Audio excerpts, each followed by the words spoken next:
The morning Petra found out she was pregnant, she burned the toast twice and didn't notice either time. She was standing in her kitchen in Oakville, staring at the little white stick on the counter like it might change its mind, when the smoke alarm went off. She waved a dish towel at it, turned off the burner, and sat down on the cold tile floor with her back against the cabinets. Not because her legs gave out, just because the floor felt like the most honest place to be right then. 6 weeks along, she'd suspected for about 10 days but hadn't let herself think about it. Not really think about it. Because thinking about it meant it was real, and real meant she'd have to figure out what to do with the feeling that had been sitting in her chest since Tuesday. Since she'd come home early from work and heard Griffin's voice in the hallway before she even had her shoes off. Since she'd pushed open the bedroom door and seen exactly what she hadn't wanted to see. She hadn't told him she knew. She hadn't said a word. She'd backed out of the hallway, walked to her car, and sat in the parking lot of a Tim Hortons on Lakeshore until it was late enough that she could come home and pretend to have been at the office. That was 4 days ago, and now this. Her name was Petra Calloway.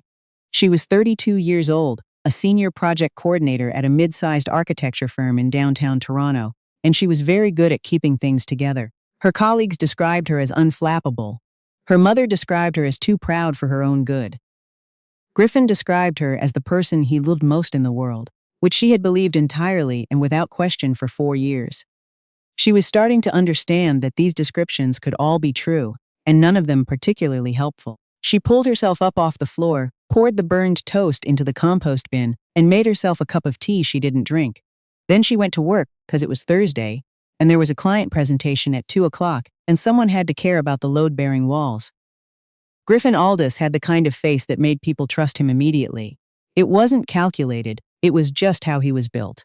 Open, a little boyish, quick to laugh. He was a paramedic, which meant that strangers handed him their worst moments on a daily basis, and he carried them with a steadiness that Petra had found beautiful when they first met. She'd thought, here is a man who doesn't flinch. Here's a man you could count on. They had met at her cousin's engagement party in Burlington 5 years ago. He had been there as a friend of the groom.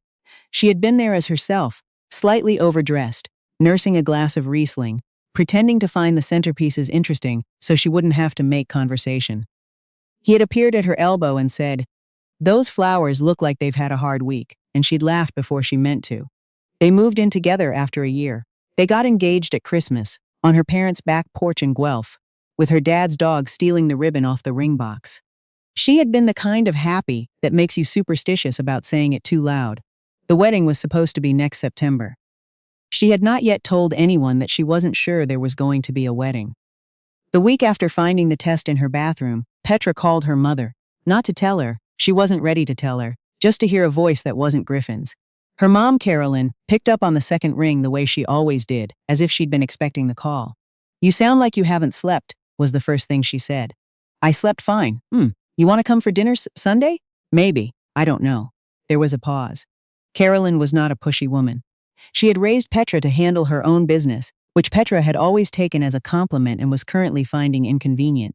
"Griffin working this weekend?" "Yeah. Night shifts. So come Sunday. I'll make that pasta you like." Petra said she would think about it. She hung up and sat in her office with the door closed for 20 minutes looking at nothing, before her assistant knocked to ask about the Westfield file. She had made an appointment with her doctor for the following Thursday. She had not made any other decisions. Every time she tried to think in a straight line about what came next, her brain veered sideways into memory. Griffin's voice through the hallway, low and careful in the way it got when he was with patients, a gentleness she had always thought was reserved for people in crisis. Which, she supposed, it was. She had not confronted him. She kept almost doing it. She would be loading the dishwasher or lying in bed listening to him breathe, and she would think, "Now. Say it now." And then she wouldn't. Part of her knew she was waiting for something. She just didn't know what. She found out what on a Wednesday afternoon in March. She had left work early, a migraine threatening at the back of her skull, the kind that started as pressure behind one eye and became something much worse if she didn't catch it. She texted Griffin to say she was heading home, got no response, figured he was on shift.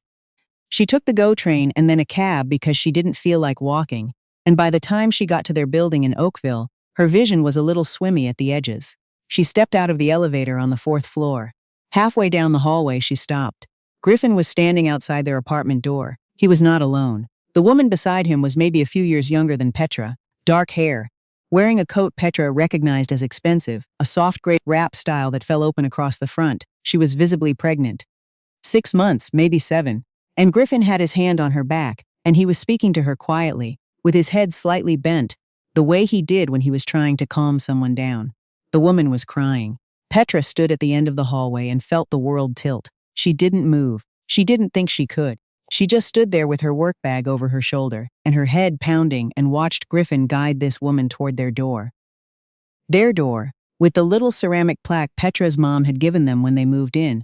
And the woman said something and Griffin said something back, and then he looked up and saw Petra. He went completely still. The pregnant woman turned. She looked at Petra with an expression that Petra would think about for a long time afterward.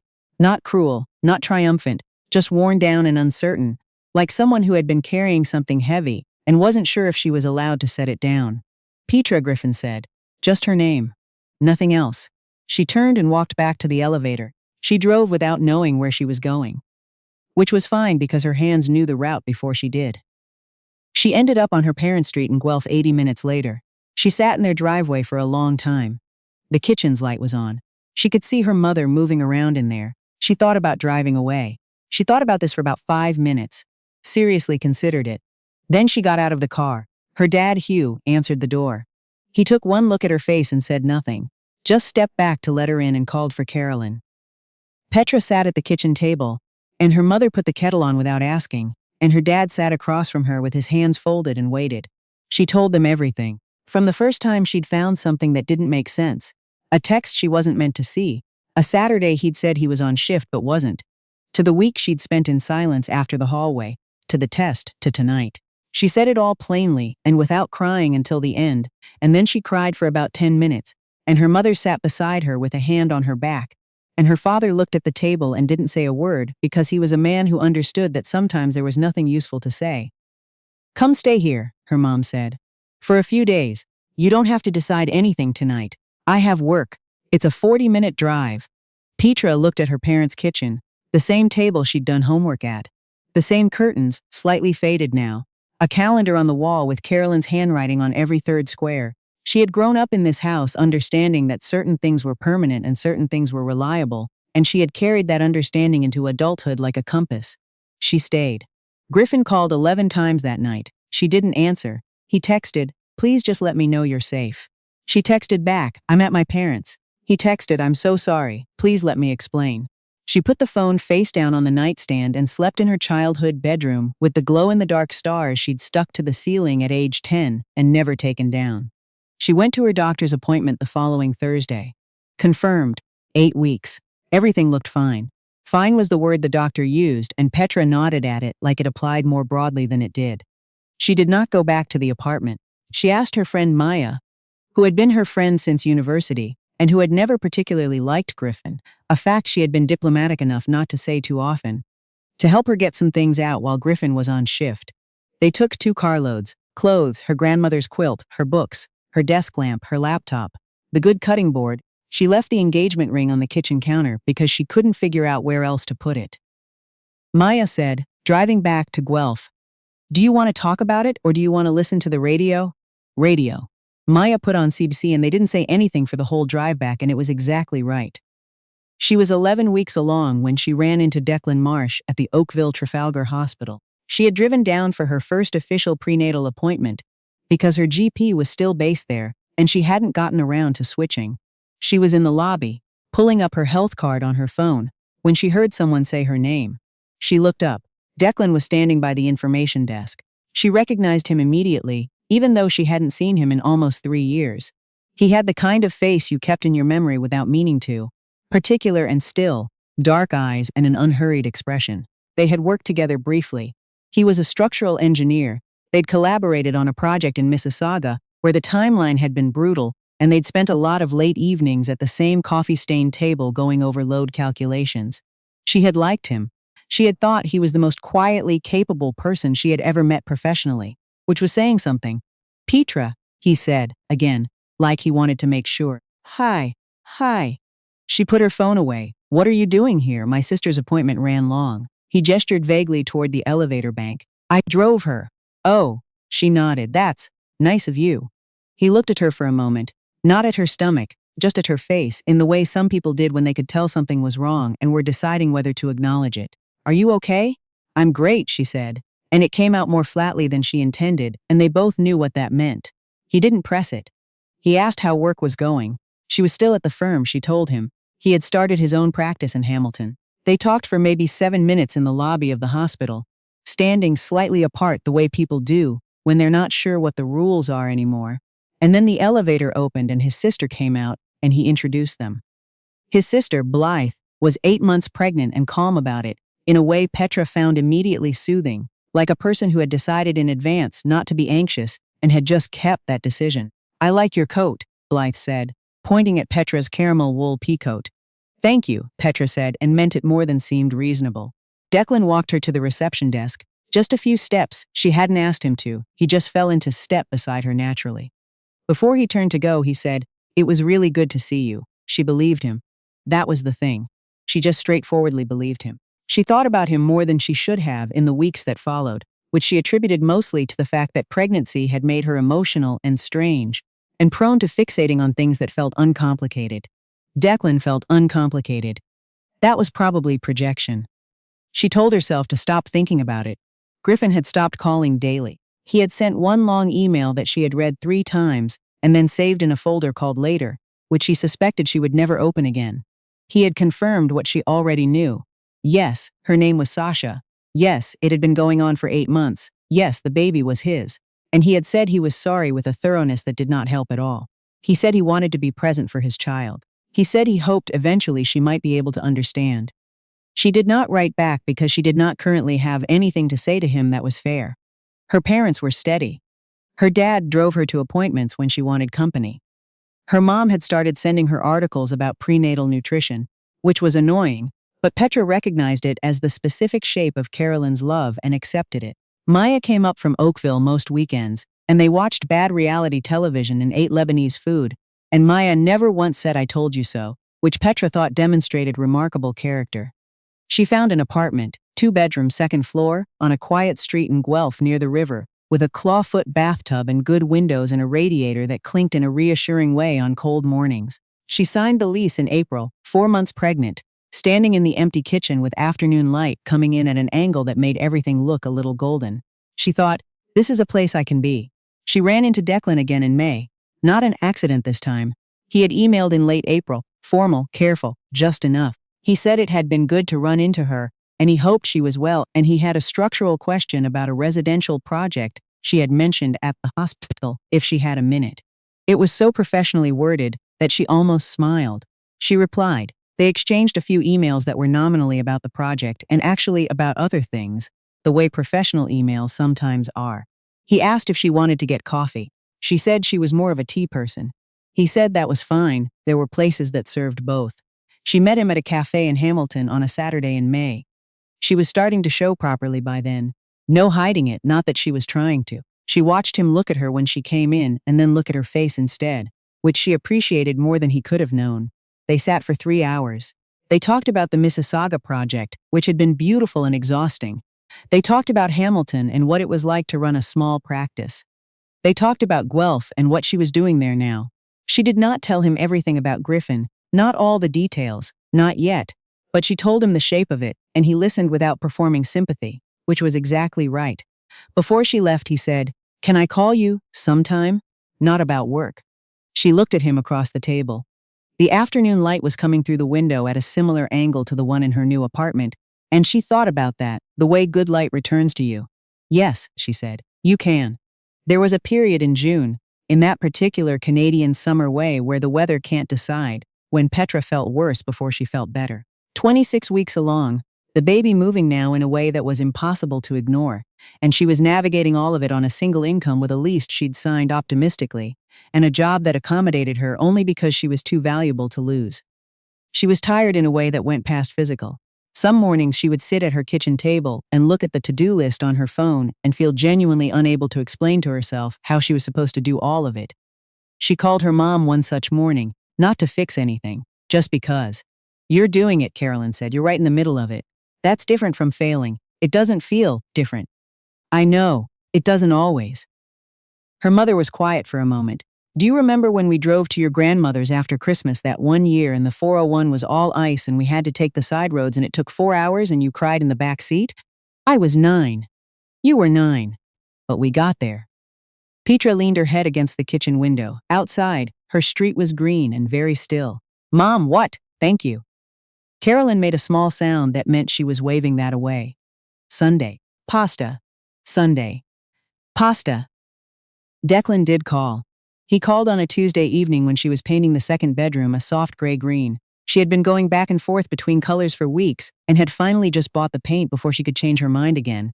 She had her phone on speaker on the windowsill, and they talked for almost 2 hours while she rolled the walls. He asked about her back. She said it was fine. He said his sister had complained about her back for the last trimester and had made everyone in the family carry things for her. She said his sister sounded like a reasonable person. He came to Guelph one Saturday in July, a few weeks before she was due. They walked along the river trail slowly because that was the pace she could manage, and it was a good day. One of those Canadian summer days that feel like an apology for everything that came before. Warm but not brutal, bright without being aggressive. He brought her a bag of cherries from the St. Jacob's Market and they ate them on a bench while the water went by. He said, I'm not going anywhere. I want you to know that. She looked at the river. A dog was splashing around near the bank, ignoring its owner. You don't have to promise me anything. I know I don't have to. He looked at her steadily. I want to. She thought about what that meant, about the difference between a person who stayed because they didn't know how to leave, and a person who stayed because they had decided to. She thought about what she had mistaken for one and what it had cost her. She thought about this calmly, without bitterness, because the bitterness had been and gone already, and what was left was something quieter and more useful. Okay, she said. Okay. Her daughter was born on a Tuesday in August, just past noon. 7 pounds, 4 ounces. She had Petra's mouth and no particular resemblance to anyone else, which Petra found satisfying. She lay in the recovery room with this small person on her chest and felt the specific silence of a life rearranging itself, all the old weight shifting and settling into something new. Her parents came that evening. Her dad held the baby for a long time without saying much. Her mom took approximately 40 photographs and cried in the hallway before she was ready to come in, which she later denied. Maya arrived with flowers and a noise about the parking, and then went completely quiet the moment she saw the baby, which Petra would tease her about for years. She named her Wren. Declan came the next morning, early, before visiting hours were technically open. He knocked softly on the doorframe and held up a coffee from the cafe, down the street like a question, and she waved him in. He sat beside the bed and looked at Wren for a long time. He didn't try to hold her. Not yet, not without being invited. He just looked at her with a quietness that was his particular quality, that stillness she had recognized 3 years ago at a bad table in Mississauga and recognized again now. She's perfect, he said. She really is. Petra looked down at her daughter's face, the fine dark hair, the incredible smallness of her hands. I didn't know it would be like this. Like what? She tried to find the right word and couldn't. Just, like this. He understood. She could tell. She did not, in the end, make things easy for herself. She kept her apartment, her lease, her life she had built from scratch on a street in Guelph with good windows and a clanking radiator. She let Declan be what he was, steady, present, there on Tuesdays when he could manage it, and on weekends when she needed help, and on one very bad night in October when Wren wouldn't stop crying, and Petra was running on 4 hours of sleep, and called him at 2 in the morning without thinking. He drove 40 minutes in the dark to sit in her kitchen and hold the baby so she could sleep for 3 hours on the couch. He was gone before she fully woke up, but there was coffee made and a note on the counter that said, She's fine. You're fine, call me later. She taped the note to the refrigerator. Griffin had been consistent, in his own way, showing up for scheduled visits, doing what was asked of him, trying in the particular way of someone who understands they have lost the right to ask for more. She was not ready to forgive him, and wasn't sure she needed to decide about that yet. What she knew was that Wren would know her father, because that was what was right, and that the shape of their family would be what it was, and not what she'd originally planned, and that this was something she could hold. Spring came back around. Wren was 7 months old and had opinions about everything. She liked the radio and disliked the vacuum cleaner, and had recently decided that her grandmother's sweaters were acceptable chew toys, which Carolyn found hilarious and encouraged. On a Saturday in April, Petra and Declan got Wren into the carrier and walked to the farmer's market on Stone Road. It was the kind of spring morning that felt like a reward. Cold still at the edges, but genuinely warm in the sun, the way it goes in southern Ontario when winter finally releases its grip. They bought bread and eggs, and a jar of local honey, and Wren fell asleep against Petra's chest, her small head tucked under Petra's chin, absolutely certain in the way of sleeping babies that the world was safe and someone would hold her. Petra walked beside Declan through the market, with her daughter asleep against her heart, and thought about what she would have said to herself a year ago, standing in her Oakville kitchen, with a pregnancy test and a mouthful of smoke. That the floor was cold and honest, and you could sit there for a minute, and then you had to get up. That the things you built alone are yours in a way the things you built with someone else never quite are. That good light comes back to you. She didn't need to say any of it out loud. The morning was enough.